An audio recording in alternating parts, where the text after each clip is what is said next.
Hello everyone and welcome to my YouTube channel. Today we'll see how to reverse the string. Here we have write any sentence and we get output is as reverse. This we have start our program and right here we write string equals to what we write string equal to here we write my name. We have write string equals to my name in the double quoted text.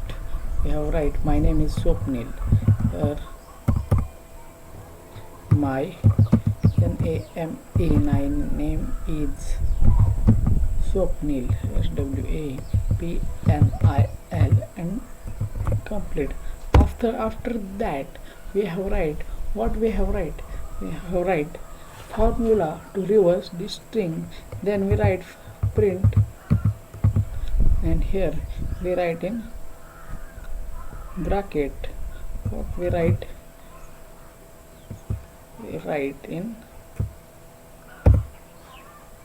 colon and -1. Here we write colon, then we write 1, and here after that bracket complete. Then we have write bracket.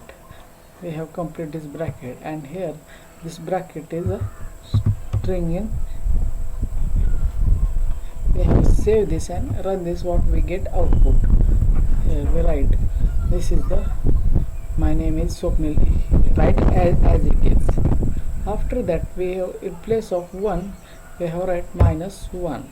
We have save this and run this. Here this is the run. My name is Swapnil. This is the reverse the string. Only difference between 1 and -1. This is the minus sign. We get reverse output, and if we have removed this -1